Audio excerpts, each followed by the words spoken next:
Bismillahirrahmanirrahim. Assalamualaikum warahmatullahi wabarakatuh.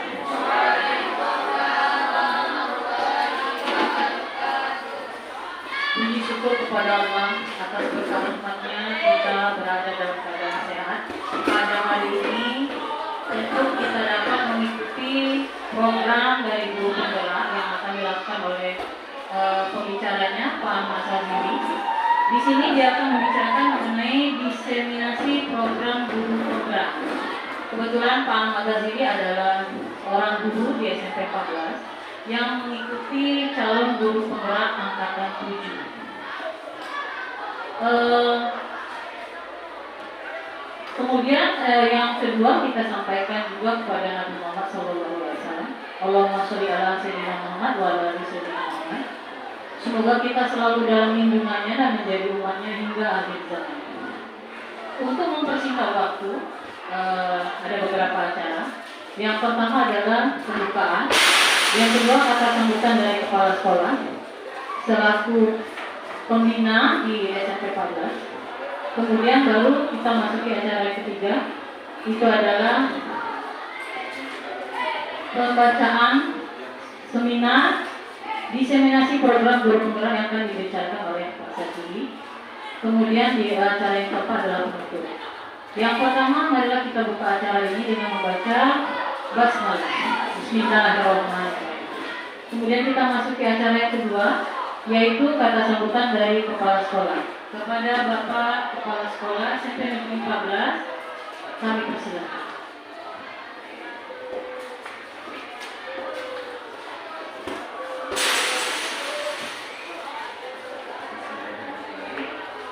Assalamualaikum warahmatullahi wabarakatuh.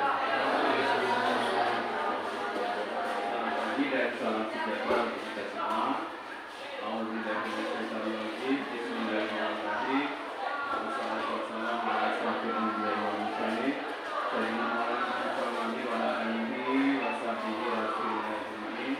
Asyhadu an la ilaha illallah wa asyhadu anna Muhammadar rasulullah. Amma ba'du.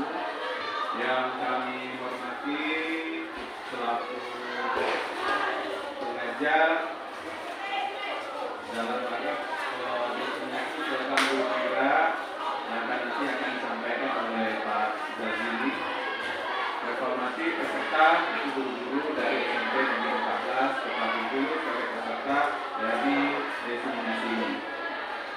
Surah Al-Mulk kepada karya Indonesia, karena pada kali ini kita masih diberi kesehatan, kesempatan sehingga kita dapat berkumpul bersilaturahmi di ruang lab IPA ini dalam rangka acara diseminasi program guru penggerak yang akan dilakukan oleh Pak Sazili. Telah kita juga tersampaikan pada judul kita Nabi besar Muhammadin Sallallahu Alaihi Wasallam. Kalau kita terus padanya maka kita akan mendapat syafaat pada kemudian.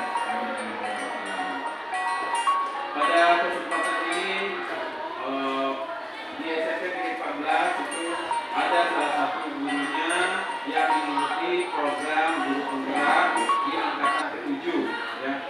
Dia untuk tahun-tahun yang akan datang ada juga yang akan banyak juga kawan-kawan guru yang akan mengikuti dari 8 sampai 10 ya, 8, 9 dan 10 PGB. Ada juga yang mengikuti guru praktik ya, ada juga yang mengikuti guru praktik. Dia pada kesempatan ini juga dalam pelaksanaan diseminasi ini akan dipaparkan oleh Pak Sazili nanti salah satunya seperti eksplorasi konsep yaitu disiplin positif dan nilai kebijakan kebajikan nasional atau universal ya, nilai-nilai positif yang akan diterapkan di SMP Negeri 14 Kota Bengkulu. Kemudian juga teori motivasi dukungan dan penghargaan restitusi. Jadi di dalam destinasi ini akan dipaparkan tentang kita di sekolah ini di luar sekolah tidak ada lagi yang namanya sifatnya hukum. Guru itu tidak boleh pada siswa. Misalnya guru ini dan siswa itu sebagai kawan, ya, sebagai teman, sebagai sahabat, sebagai anak, sehingga mereka bisa mencurahkan apa permasalahan-permasalahan yang mereka hadapi di sekolah maupun di rumahnya. Jadi dia anak-anak itu bisa curhat, bicara masalah-masalah apa kepada guru tersebut, dan juga gurunya kan bersifat terbuka, ya bersifat terbuka terhadap anak-anak sehingga timbullah yang namanya budaya positif di lingkungan sekolah. Ini maksudnya hal-hal yang baik, ya di lingkungan sekolah, penerapan konsep-konsep di lingkungan sendiri di sekolah. Kemudian juga ada keyakinan kelas, ya keyakinan kelas. Di sini dikatakan CGP dapat menganalisis pentingnya memiliki keyakinan sekolah atau kelas sebagai fondasi dan arah tujuan sebuah sekolah atau kelas yang akan menjadi landasan dalam memecahkan konflik atau permasalahan di dalam sebuah sekolah atau kelas.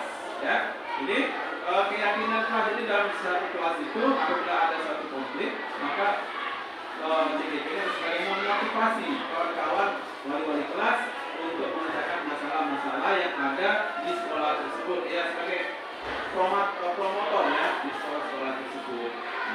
Jadi kegiatan ini saya rasa bersifat positif, ya akan diterapkan di SMP Negeri 14 untuk tahun-tahun yang akan datang. Mudah-mudahan Bapak dan Ibu guru SMP 14 ini banyak yang mengikuti kegiatan CGP ini, ya. Nah, dengan mengucapkan kata basmalah, Bismillahirrahmanirrahim, secara resmi kegiatan diseminasi program guru penggerak yang akan dipandu akan diajarkan oleh Pak Ahmad Zazmi SPD, calon guru penggerak angkatan ke-7, ya angkatan ke-7 SMP 14 Kota Bengkulu, resmi saya buka.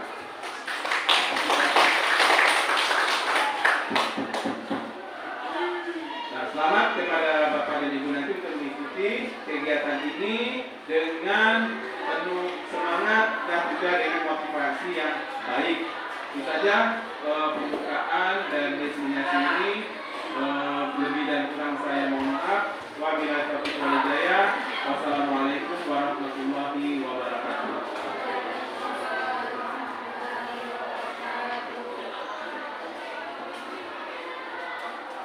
Terima kasih kepada Pak Umar selaku Kepala Sekolah SMP 15. Kemudian kita lanjutkan pembicaraan mengenai diseminasi program guru penggerak yang akan dibawakan oleh Pak Ahmad Zalimi SPD.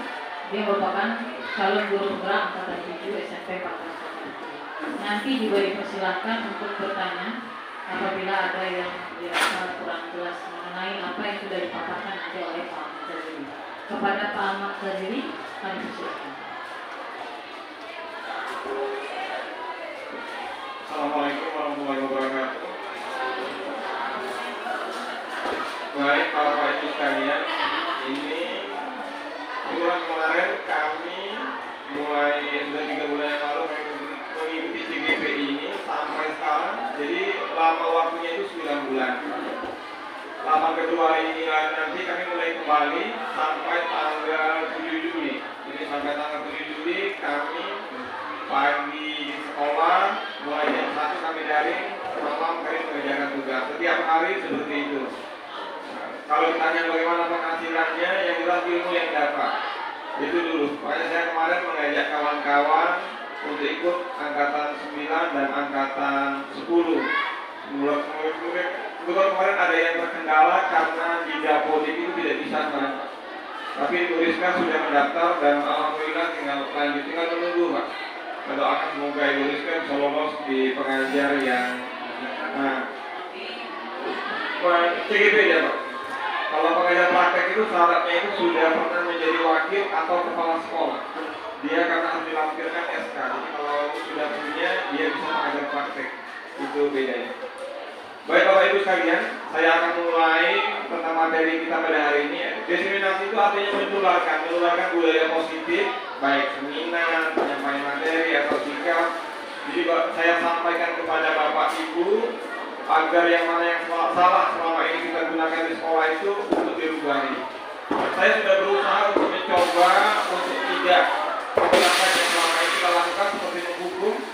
Nah, tetapi ada yang masih melakukan ini yang harus kita lakukan secara bersama-sama. Kalau guru penggerak itu setiap awal mulanya kalau salam itu selalu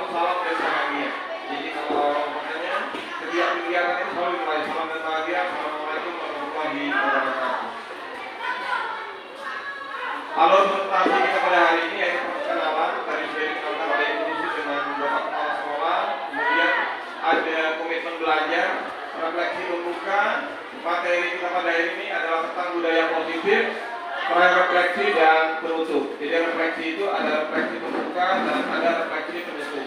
Kalau bisa nanti Bapak Ibu, kalaupun mengajar sama, artinya tidak mesti kita pakai nyanyian atau gerakan. Refleksi pembuka itu artinya supaya bagaimana kita tertarik.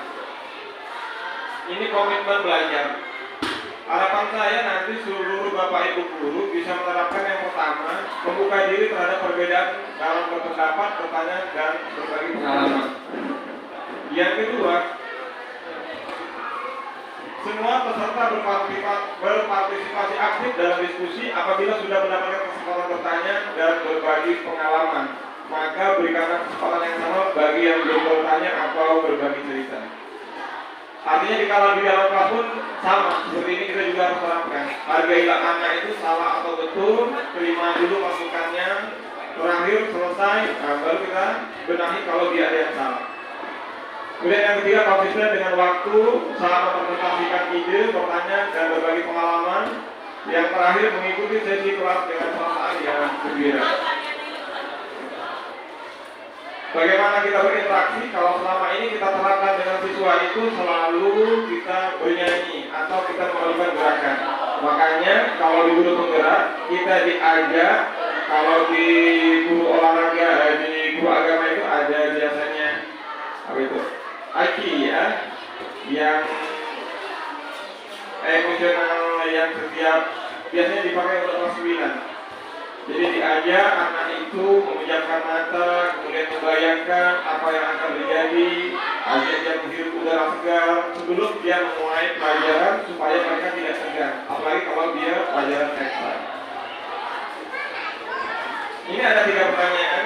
Apakah Bapak Ibu setuju atau tidak setuju hukuman dapat mendisiplinkan anak?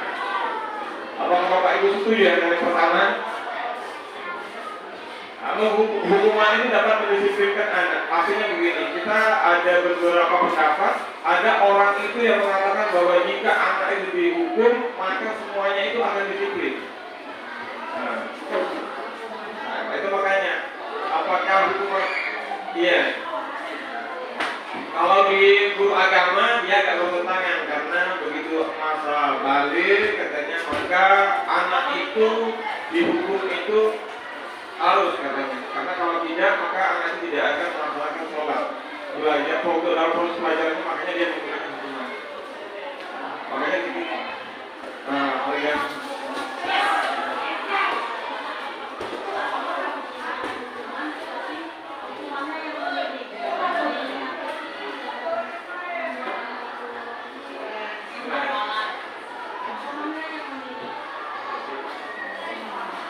Jadi Bapak Ibu ada yang setuju, ada juga yang tidak setuju. Sebenarnya kalau guru agama memang rata-rata tidak setuju dengan hukuman, sangat setuju dengan hukuman dapat mendisiplinkan anak, terutama dalam cara sholat. Karena kalau dia main-main dari awal, katanya sampai terakhir nanti sampai besar nanti akan terus main-main. Tapi kalau guru BK, nah itu lain. Kalau anak itu dihukum, maka tidak akan muncul apa yang dicari selama ini. Itu bedanya. Yang kedua, pemberian hukuman dengan hal positif seperti membaca atau membersihkan halaman sekolah dapat meningkatkan disiplin anak. Apakah Bapak Ibu setuju yang ini? Tidak setuju. Kita sudah terapkan begitu disuruh baca, anaknya main-main. Yang ketiga, memberi penghargaan dapat meningkatkan motivasi belajar anak. Kalau yang ini rata-rata sudah diterapkan di taman kanak-kanak. Jadi begitu dia mau maju, baru dikasih. Seperti kemarin saya sangat senang ada guru agama mengundang dari penceramah itu kemarin, belum dikasih pertanyaan, maju dulu dikasih hadiah. Akhirnya anak itu termotivasi terus dia untuk maju. Kalau selama ini tidak, jawab dulu, baru dikasih hadiah. Kemarin itu kan maju dulu, dikasih hadiah, silakan dulu. Yang lain maju, baru dikasih soal. Nah itu salah satu modelnya. Ini materi kita hari ini yaitu budaya positif. Topiknya itu ada 6. Yang pertama disiplin positif dan nilai-nilai kebajikan universal. Kemudian teori motivasi, hukuman dan penghargaan. kelembagaan institusi, keyakinan kelas, dan kebutuhan dasar manusia dan dunia berkualitas. Yang kelima, 5 posisi kontrol. Yang terakhir, segitiga restitusi. Ini tujuan pembelajaran. Ini harus kami sampaikan Bapak Ibu. Jadi kalau kita di kelas pun juga sama. Tujuan kita itu apa yang akan kita capai selama kita mengajar di kelas. Jadi saya pun kalau dalam menyampaikan itu juga saya harus menyampaikan tujuan pembelajaran. Yang pertama, membangun disiplin positif melalui penerapan budaya positif sesuai profil pelajar Pancasila dengan kebiasaan sehari-hari yang dilakukan dan diterapkan di kelas. Yang kedua, menumbuhkan budaya positif melalui keyakinan kelas yang disepakati. Yang ketiga, mewujudkan keberanian murid untuk mengungkapkan pendapat atau usul tentang keyakinan kelas yang ingin dibuat. Dan yang terakhir, mewujudkan pembelajaran yang berpihak pada murid. Ini pembelajaran yang pertama, yaitu disiplin positif dan nilai-nilai kebajikan universal. Ini perubahan paradigma. Jadi kalau seandainya Bapak Ibu nanti dalam mendidik anak atau yang lain, ini namanya ada prinsip kepalan tangan, kegiatan kepalan tangan. Artinya salah satu kawan kita itu disuruh mengepalkan tangan, yang lain disuruh untuk membuka tangan itu. Artinya seperti Pak Namui yang pernah menjadi kepala sekolah misalnya. Nah, begitu Pak Namui itu pernah menjadi kepala sekolah, kemudian diintimidasi boleh. Jadi kepala tangan itu dibuka. Bagaimana caranya biar teman yang lain itu mau? Boleh dibujuk, boleh dihardik, boleh diintimidasi, boleh dimarahi, boleh digoda atau dikritik, bahkan menawari uang sekalipun juga boleh asal dia mau membuka kepala tangannya. Nah, itu prinsipnya, mau atau tidak. Kemarin sudah dicoba, ada yang mau, ada yang tidak. Bahkan anak-anak itu ada, kalau uangnya 100 rupiah ya Pak, kalau 100 ribu jadi. Artinya gitu. Tergantung anak itu sendiri ya. Jadi ini prinsip kepalan tangan. Jadi Bapak Ibu dalam mengajar itu harus kuat, kukuh, teguh dengan pendiriannya sesuai dengan prinsip kepalan tangan. Tapi ingat, jangan pernah menghukum anak dengan hal yang negatif. Yang ini pengaruhnya di situ adalah ilusi guru mengontrol murid. Jadi kita tahu sifat murid itu yang bagaimana. Kemudian ilusi bahwa semua penguatan positif efektif dan bermanfaat. Yang ketiga, ilusi bahwa kritik dan membuat orang merasa bersalah dapat mengeluarkan karakter. Dan yang terakhir, bahwa orang dewasa memiliki hak untuk memaksa. Nah, yang selalu kita terapkan itu biasanya yang terakhir, bahwa orang dewasa itu biasanya selalu memiliki hak untuk memaksa, padahal itu tidak benar. Nah, karena kebiasaan selama ini kan justru yang muda kadang-kadang yang lebih, tapi yang tua yang tidak. Kalau dulu yang pemimpin, yang tua jelas yang positif. Jadi kita selalu memakai yang ini. Ini ada stimulus dan respon. Jadi dari paradigma itu ada misalnya realitas kebutuhan kita sama, padahal berdasarkan teori kebutuhan kita berbeda. Misalnya saya mata pelajaran IPS, Bapak Ibu pelajaran matematika atau agama, jelas berbeda. Saya disuruh mempelajari pelajaran matematika belum tentu bisa, tapi kalau pelajaran IPS saya bisa. Sama seperti Bapak Ibu disuruh ngajar olahraga mungkin bisa, saya disuruh ngajar olahraga tidak bisa. Itu artinya realitas kita, kebutuhan kita sama seorang guru, tapi pada teori kontrolnya berbeda. Kemudian semua orang melihat hal yang sama. Nah, kalau teorinya tidak, setiap orang memiliki gambaran berbeda. Ada orang itu yang serius mulai dari awal sampai terakhir.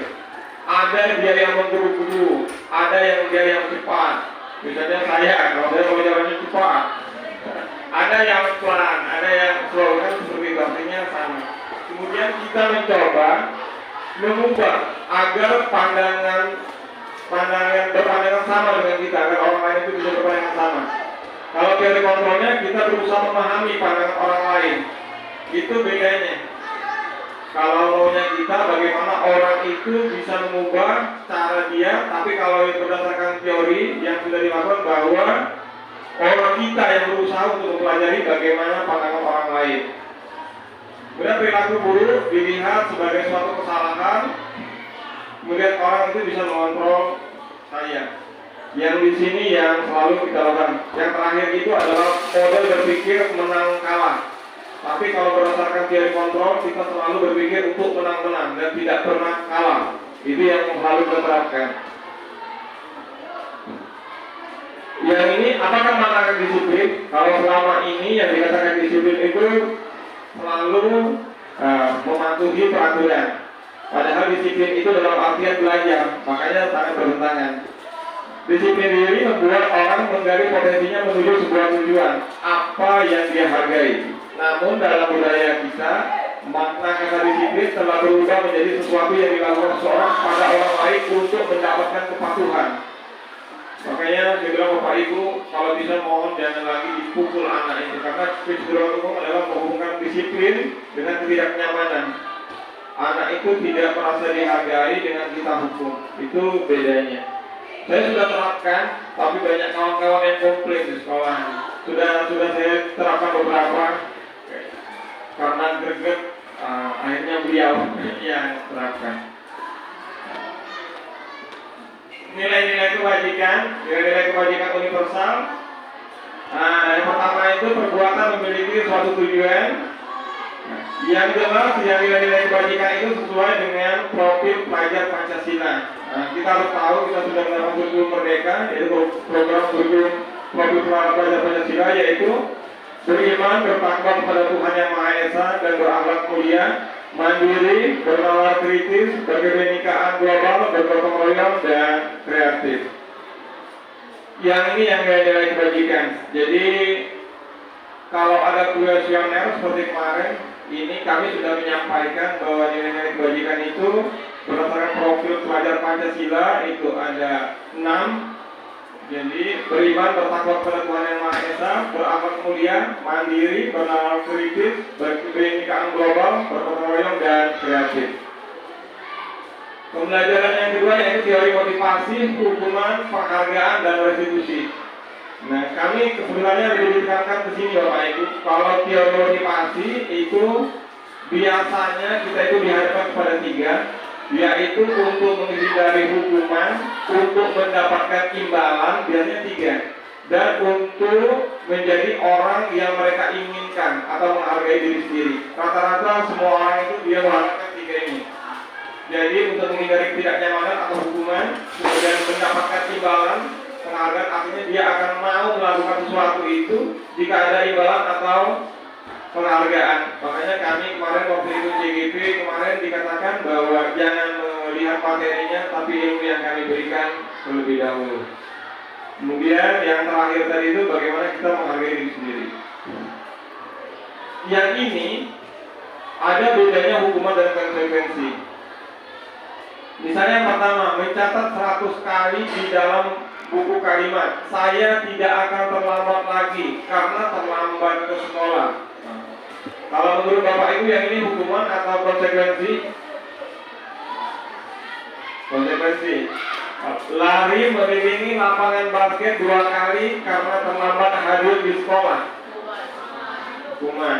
Mengganti kertas tugas teman yang telah dicoret-coret. Murid diminta untuk push up 15 kali karena tidak menggunakan masker ke sekolah. Mengganti kertas tugas teman yang telah dicoret-coret. Konsekuensi. Lari mengelilingi lapangan basket 2 kali karena terlambat 10 menit untuk pelajaran PJOK. Hukuman. Murid diminta bertelanjang kaki sepanjang hari karena tidak menggunakan sepatu warna hitam sesuai dengan peraturan sekolah. Konsekuensi. Nah, jadi kalau kami kemarin, ini sebenarnya panjang perdebatannya yang kami terima kemarin. Yang pertama hukuman, yang kedua hukuman. Nah, yang banyak tidak menerima itu yang terakhir. Murid diminta bertelanjang kaki sepanjang hari karena tidak menggunakan sepatu warna hitam sesuai dengan peraturan sekolah. Yang ini kemarin banyak mengatakan bahwa yang ini sebenarnya adalah hukuman. Kalau konsekuensi tidak seperti itu katanya. Dia buat perjanjian, ada prosesnya sebelum itu dilakukan. Jadi kalau langsung itu bentuknya hukuman. Artinya kalau sudah perjanjian labanya atau yang lain sudah peringatan sudah Ini aturannya seperti itu. Kalau pertama kali dilakukan oleh anak, langsung kita terapkan ini, berarti dia bunyinya adalah hukuman. Apa itu restitusi? Restitusi adalah proses menciptakan kondisi bagi murid untuk memperbaiki kesalahan mereka, sehingga mereka bisa kembali pada kelompok mereka dengan karakter yang lebih kuat. Restitusi juga adalah proses kolaboratif yang mengajarkan murid untuk mencari solusi untuk masalah dan membantu murid berpikir tentang orang seperti apa yang mereka inginkan dan bagaimana mereka harus memperlakukan orang lain. Yang ini perbedaan antara hukuman, konsekuensi, dan restitusi. Jadi mohon Bapak Ibu nanti kalau diterapkan ke anak, ini kita harus tahu. Jadi kalau yang identitas gagal itu dicap negatif, artinya kita yang salah. Tapi kalau yang sukses itu adalah konsekuensi dengan restitusi. Misalnya sesuatu yang mengakibatkan kami yakinkan harus terjadi. Artinya entah itu kita pukul, entah kita bully atau yang lain, itu yang sifatnya menyakitkan baik fisik maupun mental dengan anak, itu identitas yang gagal termasuk hukuman. Kalau konsekuensi sesuatu harus terjadi, artinya kalau dia terlambat PJOK maka dia harus lari. Kalau restitusi adalah merupakan pilihan yang telah dia buat. Seperti misalnya kata Pak Nalwi kemarin, istrinya di SMK, jadi kalau di SMK itu disiplinnya kuat, terlambat mereka sadar secara sendiri mereka lakukan. Yang kemudian tidak nyaman untuk murid atau anak untuk jangka waktu panjang. Biasanya anak itu terlalu teringat, apalagi kalau yang sifatnya itu ke mental. Kalau yang ke mental itu lama, bahkan pemukulan atau mental, karena ada anak itu yang tidak mau masuk karena guru tersebut melakukan itu, katanya itu yang lama. Kalau konsekuensi tidak nyaman untuk murid, tapi dalam jangka waktu yang pendek. Kalau restitusi menguatkan untuk murid untuk dalam jangka waktu yang panjang. Kalau yang hukuman itu korban mendapatkan keadilan. Kalau konsekuensi ini kelemahannya, jadi korban itu bisa diabaikan, artinya tidak ditanggapi langsung. Kalau yang restitusi itu korban mendapatkan ganti, jadi apa yang dia mengalami kerugian, maka dia akan mendapat kembali dari kerugian yang telah dia alami. Kalau perilaku perilaku pasif dan agresif meningkat, sedangkan pengeluarannya hanya bertahan dalam jangka waktu panjang. Dan restitusi selalu masalahnya terpecahkan. Nah, pertanyaannya kalau ke anak, biasanya kalau hukuman itu selalu pertanyaannya, peraturannya adalah kamu harus. Nah, jadi sekarang kemarin saya diingatkan oleh Ibu Marlian selaku pengajar praktek, kebetulan beliau juga wakil kesiswaan di SMP Negeri 4, kebetulan juga bertentangan dengan teman-teman. Jadi kita ini ada dua kondisinya. Ada di depan itu ada papan merek sekolah ramah anak. Di sekolah ramah anak itu tidak boleh ada peraturannya bahwa berdasarkan peraturan ini kamu harus. Nah, yang maunya itu ada buku kontrol. Jadi dicatat. Kemarin ibu ini sudah buat buku kontrol penghubung antara guru BK dengan guru dengan wali kelas. Cuma kendalanya kemarin saya nggak tahu yang lainnya itu belum diperbanyak dulu sih. Ibu ini sudah buat jadi buku kontrol karena kalau selama ini katanya sering terlewat siswa itu katanya tidak tahu padahal dari guru BK itu sudah ada. Tidak ada laporannya ke BK, dia ngomong ada. Jadi akhirnya kalian ini yang selalu berubah. Kalau ada buku kontrol dari yang ada dengan kita itu ada buku kontrol dengan wali kelas, dengan guru mata pelajaran, tapi kesalahannya yang di guru mata pelajaran itu cuma ditulis masuk tidak masuk. Semestinya ditulis di buku kontrol itu misalnya A ini pakai sendal, A ini rambutnya panjang, B ini pakai anting-anting. Nah yang jurnal mengajar kita itu adalah buku kontrol. Jadi diteruskan, jadi dari guru yang mengajar ke wali kelas ke guru BK ke siswa dari Jadi kalau ada orang yang bertanya nanti kita tidak akan bisa jawab. Itu risikonya. Kemarin Ibu ini sudah antisipasi, saya sudah berterima kasih Bu ini sudah antisipasi untuk membuat buku kontrol. Cuma untuk memperbanyaknya sampai sekarang ini mungkin belum aja Bu ini. Nanti mungkin diperbanyak, yang jelas itu jurnal kelas sudah, sama jurnal mengajar sudah kemarin. Kalau konsekuensi, apa peraturannya anak sendiri yang menjawab. Maukah kamu melakukannya? Kemudian setiap setelah selesai, kalau istilah orang dulu itu mengalah untuk menang, kita ucapkan terima kasih ke anak itu walaupun dia sudah melakukan kesalahan. Kalau restitusi, apa yang kamu yakini dan apa yang bisa kamu lakukan untuk memperbaiki masalah ini, itu bedanya.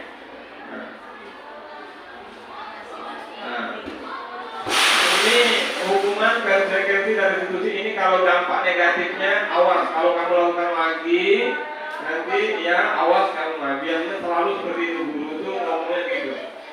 Yang ini yang selama ini salah awas katanya. Yang awasnya ini yang salah. Nah kalau yang netral lakukan apa yang saya katakan. Artinya dia. Tapi kalau betulnya ancaman, kalau lebih awal dari awas itu sebenarnya tidak boleh. Itu tuh hukuman dan dianggap gagal. Jadi untuk menuju sekolah ramah anak pun kita sangat sulit.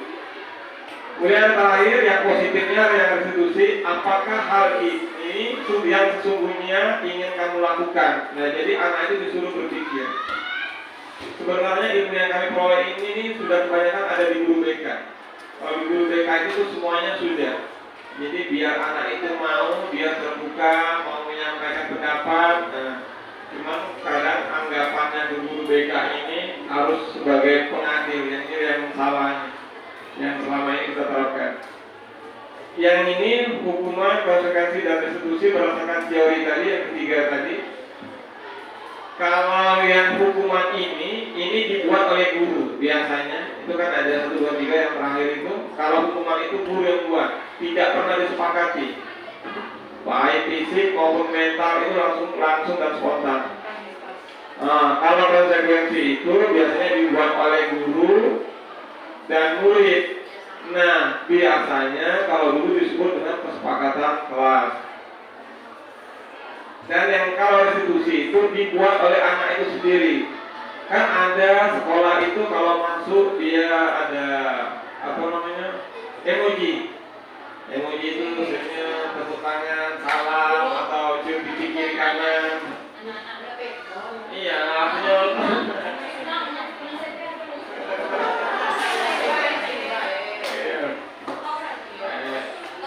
dibuat. Itu kalau di guru TK terus seperti itu Bapak Ibu. Jadi mereka buat emoji. Emoji yang mana?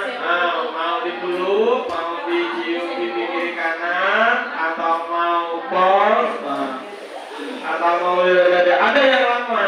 Seperti Ibu Titin kemarin katanya kalau ada yang kreatif ada yang lebih dari 1 menit. Dia terapkan emoji bagaimana caranya biar dia sampai selesai. Dia mirip. Tapi lama-lama nanti sudah tahu, sudah seminggu nanti tahu katanya yang ini karakter anaknya, yang ini tahu karakter anaknya. Tapi kalau di SMP ini gawat. Yang ini yang kacau. Iya. Agak mudah tambah, ini kacau gitu. Jadi kesimpulan dari yang pembelajaran yang kedua itu adalah hukuman itu bersifat tidak terencana atau tiba-tiba, itu bedanya. Tapi kalau konsekuensi dia sudah terencana dan sudah disepakati. Makanya antara murid dan guru. Kalau hukuman itu tidak, yang kuatnya cuma guru. Yang tadi kan kalau yang dibuat, yang hukuman itu dibuatnya cuma guru yang paling bawah. Kalau yang konsekuensi itu dibuat oleh guru dan murid. Kalau yang restitusi itu tuh dibuat oleh murid. Nah, kalau di tempat kita ini belum ada yang dibuat oleh murid. Tapi kalau yang dibuat oleh guru dan murid ada itu begitu bawa HP, misalnya pelajaran bahasa Indonesia. Besok bawa HP ya, kita pelajaran atau pelajaran Ibu Femina kemarin kita praktek memasak, videokan mulai dari pertama sampai terakhir. Jelaskan dengan bahasa Inggris. Itu sudah. Itu bedanya. Kalau hukuman itu tidak terencana dan tiba-tiba, biasanya spontanitas. Tapi kalau konsekuensi itu sudah terencana dan sudah disepakati. Yang keyakinan kelas ini harus kita buat. Mengapa tidak peraturan saja? Mengapa harus keyakinan kelas? Karena kalau peraturan, misalnya mengapa kita memiliki peraturan harus menggunakan helm bila mengendarai kendaraan roda 2. Nah, kalau yang ini tidak bisa pakai keyakinan kelas. Kalau kita pakai keyakinan kelas, rasanya sudah dibuat peraturan banyak yang tidak pakai helm. Yang kedua, mengapa kita memiliki peraturan 3M, yaitu menggunakan masker, mencuci tangan, atau menjaga jarak pada saat pandemi. Yang ketiga, mengapa kita harus memiliki peraturan harus datang tepat waktu pada saat mengikuti pelajaran. Nah, untuk mendukung motivasi intrinsik, kembali kepada nilai keyakinan yang telah kita buat, dibandingkan dengan mengikuti serangkaian peraturan-peraturan yang ada. Nah, modelnya seperti ini, dia mengerucut dari budaya positif, kemudian ke lingkungan positif, keyakinan kelas, terakhir nanti ke peraturan kelas. Jadi sampai ke bawah. Kalau Bapak Ibu disuruh milih, ini kan ada yang mana yang merupakan keyakinan kelas, yang warna hijau atau yang warna biru? Kalau Bapak Ibu disuruh memilih, yang mana kayak keyakinan kelas? Yang hijau, yang biru.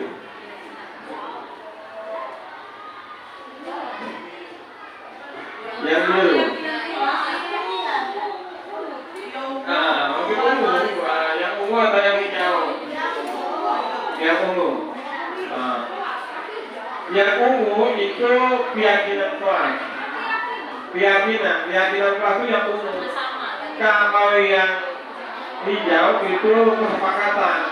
Nah, dua-duanya ini sudah pernah semua diterapkan di sekolah. Tapi kebanyakan guru itu tidak tahu yang mana yang kesepakatan, yang mana yang keyakinan. Ya itu modelnya gitu. Kemudian keyakinan kelas itu ada dua, ya, ada tabel P dan tabel Y. Kalau yang tabel P ini ada 3 contohnya, ini misalnya berpikir positif, contohnya melaksanakan tata tertib sekolah, datang tepat waktu, pada kenyataannya datang terlambat, berdoa sebelum dan sesudah belajar, ini tidak berdoa sebelum dan sesudah belajar. Nah, mendengarkan saat dulu, itu tidak. Atau misalnya yang jujur, biasanya anak itu berbohong. Itu contohnya. Yang kedua, contoh yang model P, percaya dan menghormati orang lain dan barang miliknya. Biasanya kita ini mengucapkan terima kasih, tetapi di kebanyakan siswa ataupun kita pun juga sulit mengucapkan rasa terima kasih. Makanya harus kita terapkan dari sekarang. Kemudian mengambil, misalnya yang Ibu Rizka, Pak Septo selalu kehilangan bola, kan anak tidak lagi meminta izin. Padahal kita tampak seperti meminta izin, sudah tadi Ibu Rizka yang nyuruh. Begitulah ambil, hilang, mano, kata Bapak. Padahal tidak ada yang menyuruh, dia langsung mengambil sendiri. Itu modelnya. Yang ketiga, kegiatan tugas saya atau kamu. Ini ada yang mengelola kelas atau mentaati kesepakatan. Yang ini yang harus Bapak Ibu terapkan adalah tugas guru dan tugas murid. Jadi mendidik dan menuntun, kalau tugas murid mengikuti keyakinan kelas. Kemudian mengelola kelas dan menaati kesepakatan yang telah dibuat. Ini mudah-mudahan Bapak Ibu bisa menerapkan yang ini, jadi menjadi fasilitator pembelajaran. Kalau siswa itu mengikuti, mempersiapkan diri untuk mengikuti pembelajaran dan menjaga semangat dalam belajarnya. Ini saya sangat berharap yang dua ini jadi menjadi fasilitator untuk guru dan muridnya tetap semangat. Bagaimana caranya biar kreatif oleh Bapak Ibu sendiri. Yang ini yang model Y. Yang model Y ini, jadi ada yang terdengar, terlihat, dan berperilaku. Kalau yang terdengar, yang sering kita tiap masuk itu adalah Assalamualaikum salam. Tapi yang jarang itu bagaimana menanyakan kabar kondisi anak. Apalagi anak itu ada yang suka tertidur di dalam kelas dan tidak pernah ditanyakan bagaimana keadaannya. Kemudian kebiasaanlah kepada anak itu selalu ramah, senyum, dan menghargai. Kemudian berperilaku jujur dan amanah serta bertanggung jawab. Ini keyakinan kelas, Bapak Ibu. Jadi keyakinan kelas itu ada selalu mengembalikan buku ke tempatnya. Biasanya ini di guru bahasa Inggris dengan bahasa Indonesia kalau mengembalikan kamus. Kemudian dilarang mengganggu orang lain. Hadir di sekolah 15 menit sebelum pembelajaran dimulai. Dilarang melakukan kekerasan. Yang ini semuanya termasuk ke keyakinan kelas. Tapi keyakinan kelasnya itu kalau yang mengembalikan buku itu berarti kita tanggung jawab. Kalau dilarang dengan orang lain berarti kita menghormati orang lain. Nah, kalau hadir di sekolah 15 menit sebelum pembelajaran dimulai berarti kita menjaga komitmen kita dan menghargai orang lain. Misalnya kalau yang gunakan masker, kemarin kan kita pakai masker, itu berarti gunakan kesehatan. Nah, kalau sekarang peraturannya, kalau ada yang sakit, maka dia pakai masker di dalam kelas atau di ruangan tertutup. Kemudian yang terakhir, jam berlari di kelas atau koridor, ini demi keselamatan dan keamanan. Ini keyakinan kelas yang ini dibuat oleh anak itu sendiri. Yang pembelajaran keempat, kebutuhan dasar manusia dan dunia berkualitas. Ini biasanya yang selalu kita terapkan itu ada 5, penguasaan, bahwa dia selalu ingin menunjukkan sesuatu, kemudian kasih sayang dan rasa ingin diterima, dan rata-rata anak itu dia pengen bebas dan senang, kemudian usaha dalam bertahan hidup. Ini kebutuhan dasar manusia. Kemudian 5 posisi kontrol. Ini kecil, kecil. Jadi ini Bapak Ibu ada 5, ada yang penghukum, ada yang pemegang pembuat rasa bersalah, kemudian teman, pemantau, dan manajer. Jadi kalau bisa kita sedini mungkin untuk mengambil posisi yang sebagai manajer. Karena kalau yang di posisi sebagai penghukum dan pembuat rasa bersalah itu adalah identitas yang gagal atau negatif. Tapi kalau kita sebagai teman itu yang positif.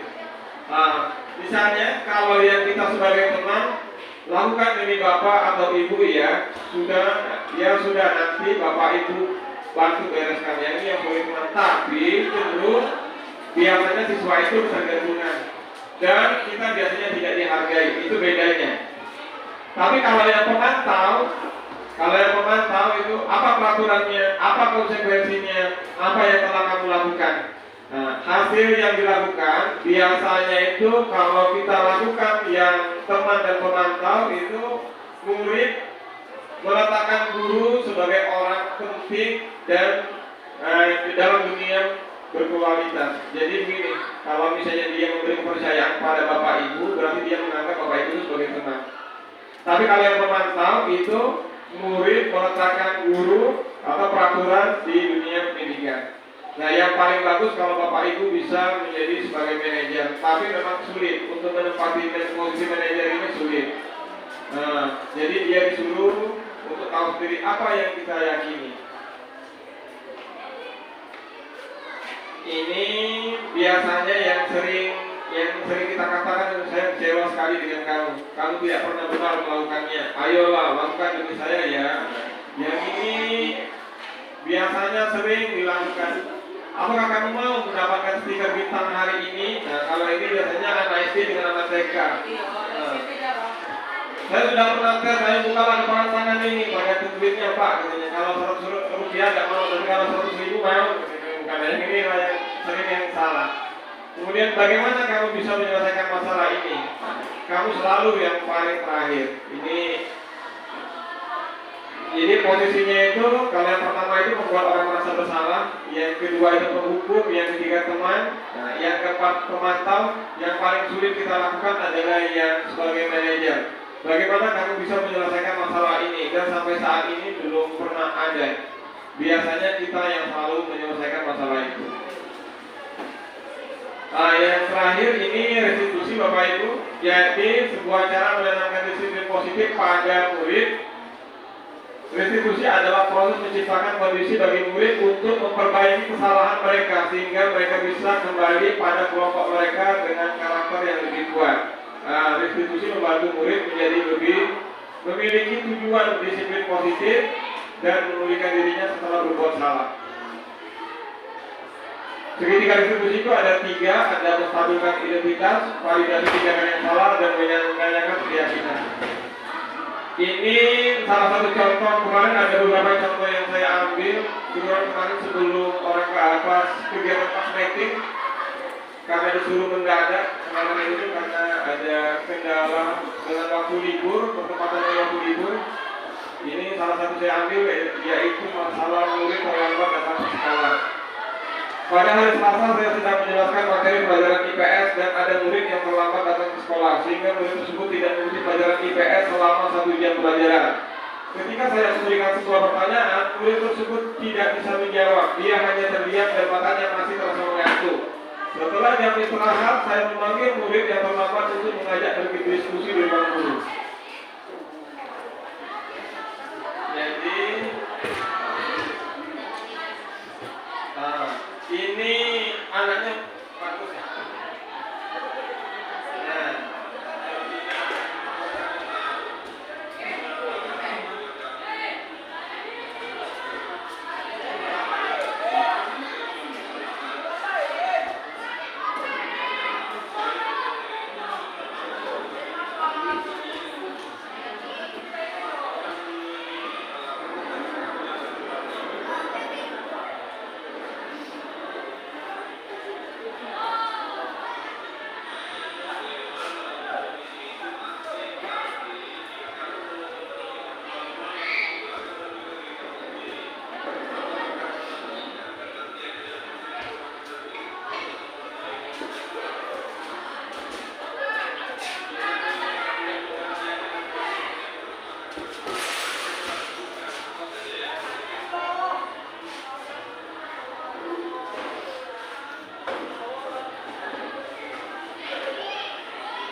yang terakhir Bapak Ibu, jadi kalau untuk membuat anak merasa gagal karena berbuat salah menjadi positif terhadap dirinya. Jadi guru berkata, berbuat salah itu hal yang manusiawi, tidak ada manusia yang sempurna. Bapak Ibu juga pernah berbuat salah, kita pasti bisa menyelesaikan masalah ini. Bapak atau Ibu tidak tertarik untuk mencari tahu siapa yang benar dan siapa yang salah. Bapak atau Ibu belum tertarik untuk menyelesaikan masalah. Kalau kamu menyalahkan dirimu sendiri terus-menerus, apakah kamu bersikap baik pada dirimu sendiri? Jadi ini yang refleksi dari sini. Mungkin Bapak Ibu, saya ucapkan terima kasih. Kalau ada yang mau ditanyakan silakan. Mohon harapan saya kalau menerapkan segitiga restitusi Bapak Ibu bisa kita bawa ke kelas atau kita sambil berjalan. Intinya jangan rame. Makanya diminta itu di guru BK itu dengan ruang siswaan itu tidak boleh dicampur dengan kelas yang lain, dengan guru atau dengan ruang UKS. Kalau dulu dicampurkan dengan ruang olahraga.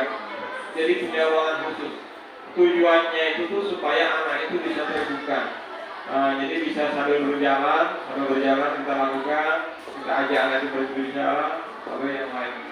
Mungkin itu saja Bapak Ibu. Terima kasih sudah hadir di sini dan sudah mau mengikuti diseminasi program guru penggerak. Insya Allah nanti tanggal 8 nanti saya akan mulai kembali sampai bulan Juli. Itu pagi saya di sekolah jam 1 saya mulai lagi daring dan terakhir nanti tanggal 13 bulan ini kami lokakarya kembali. Ini tidak tahu dapatnya di luar kota atau di luar kota. Begitu saya Bapak Ibu, Wassalamualaikum warahmatullahi wabarakatuh.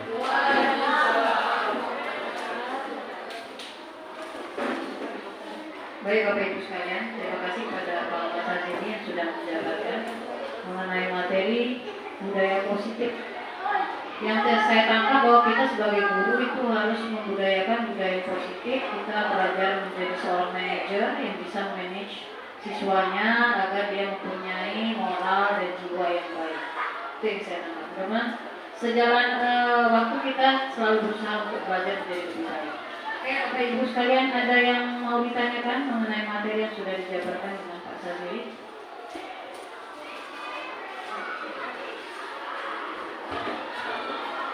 Kalau begitu, kalau pas semua, artinya sudah bisa diterima materinya dan mudah-mudahan berjalan seiring waktu. Tadi sudah saya bilang kita mudah-mudahan bisa menjalankannya. Tapi perlu sosialisasi lagi kepada semua guru, ini kan hanya sebagian saja. Ya karena ada sebagian guru yang mengajar, ini kan berbagi dengan yang belum masuk. Oke, kalau begitu saya akhiri sebagai moderator. Saya minta maaf kepada Allah apabila saya mempunyai salah kata. Kepada Bapak Ibu saya mohon maaf. Saya akhiri acara ini dengan kita membaca hamdalah. Alhamdulillah.